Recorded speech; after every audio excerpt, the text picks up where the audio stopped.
Writing a musical is hard, and you may think you know why, but I can almost guarantee you that you'd be wrong. Most people think it's because of all the complexity that goes into telling a story on stage with music and production elements. That's what sets musicals apart from other media, right? It's the music and the live portion? On the surface, yes, but that's not the only differentiating factor, and it's not really the reason why writing a musical is so hard, especially writing a great musical. Join me as we deep dive to uncover precisely what makes writing a good musical just simply so difficult. Let's start with what we know to be difficult about writing musical theater, just so we're on the same page. Then we can get to the deep stuff. When it comes to writing a musical, most people think that it's just excitement and glamour as geniuses effortlessly conjure catchy tunes and write witty dialogue.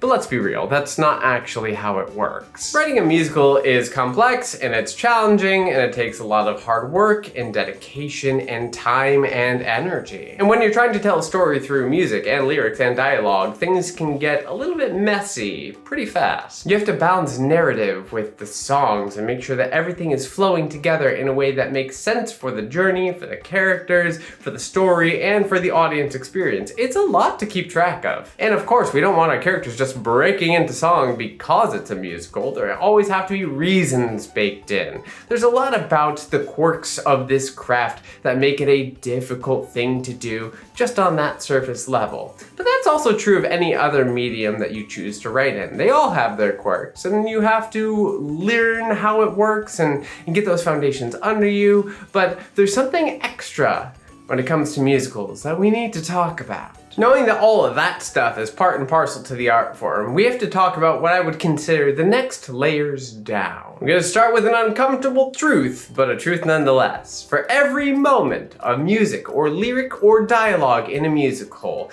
there is 10 times the amount of time and energy that it took to create that moment and make it happen in the way that it actually works. 10 times. That's a lot. It could be more. It could be 20, it could be 100, it could be 1,000. Planning for any given moment in a musical includes story, character, journey, world building, word choice, subtext, music choices, and all of this while keeping an eye on something specific: the audience experience, which is incredibly important. Without an audience, you don't have a show. Now, the depth of work and detail that goes into crafting any given moment in a show is immense. It is utterly tremendous, but the audience cannot feel that amount of work. They aren't allowed. They're just not allowed. They may know that there's a lot of time and energy and work and detail that went into crafting those moments, but they are not allowed to feel it inside the theater during that moment. So how do we make that happen?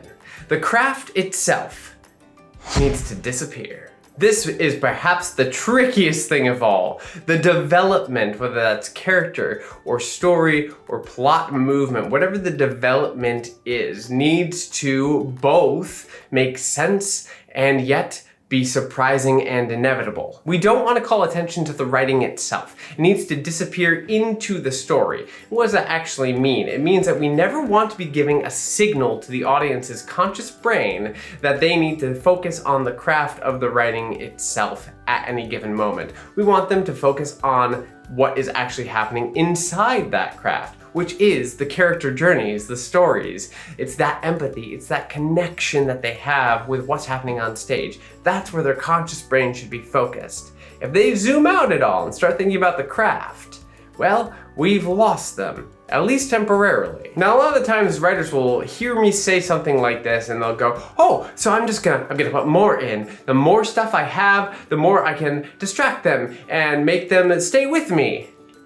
No, not that, please, not that. In terms of layers of depth, go as in detail as you'd like to. Make it as chock full as you would like to for yourself, for the creation of the world, all that good deep work, that 10x or more. Feel free. But when it comes to the story flow, changes are going to feel kind of slow and a little bit subtle at times. For instance, if we were to look at a 32-bar chorus song that is simply AABA, you don't have a lot of time or a lot of real estate to bring us from the start of that journey to the end of that journey. And as part of the function of that chorus, we are going to have our hook in all of those A sections. So part of the real estate is already taken up, which means in terms of moving from a place to a different place, the changes have to be relatively small and relatively subtle to pull us through that journey in a way where our ears are not being brought to the craft itself, to the changes of the words, to the rhyme scheme, to the rhythm scheme, to the way that the accompaniment is now flourishing where it wasn't before. We can make changes. We need to make changes. That is development. That is storytelling. But the more subtle those changes are, for the audience's experience, the less they'll think about the craft and the more they will remain engaged with your story. Oftentimes I'll have writers say to me, but that's too small of a change. No one's gonna know that stuff. And I say, they will, but they won't know it consciously. It's the same thing in terms of creating a musical motif. Why do we even motif things? Is it so that the audience can be like, aha, that is this character's motif. She must be coming back. No, it's because we don't want them to be thinking about that, but we want a connection for every time that that character is on stage or in a particular situation. The subconscious brain will take that in and it will be a part of their storytelling experience, but we never want to draw their conscious brain to that attention. Unless they're someone like me who's sitting in the audience going, what are they doing in this story? But I try to turn that part of my brain off specifically when I'm watching a show so that I can be engaged. I can be brought into the world and just enraptured in whatever it is that the writers are providing me with. We want the audience to connect the story into the journeys, into the characters through emotion and connection and empathy. That's where we want to leave them, and we don't want to pull them up into intellect and analysis of any variety.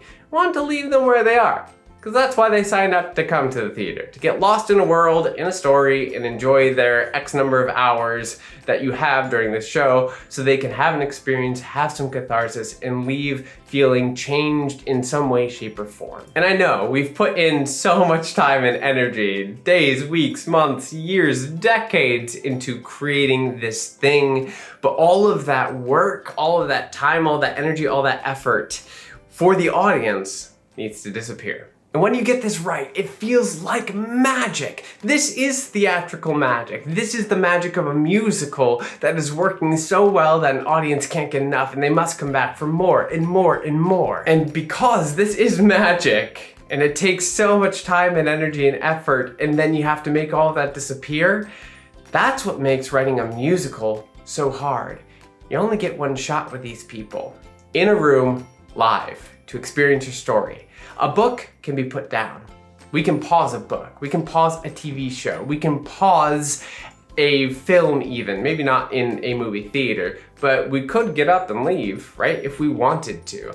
In a musical, it is live. It's a completely different thing to get up and leave a live experience than it is to get up and leave a screen. And because musical theater uses so many different elements, this is complicated and it takes time, it takes energy, it takes effort. But we have an opportunity to create magic for people.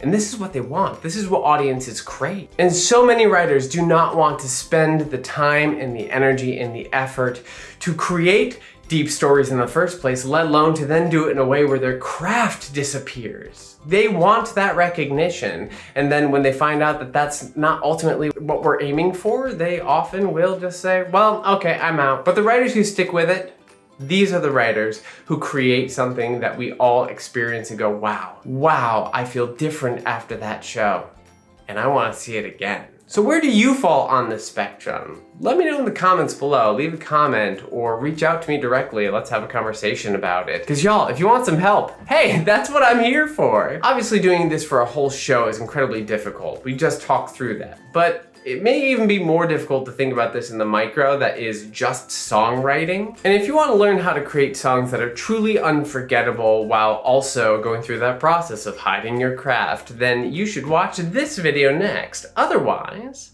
thank you all for being here with me today, and I'll see you again soon. Cheers!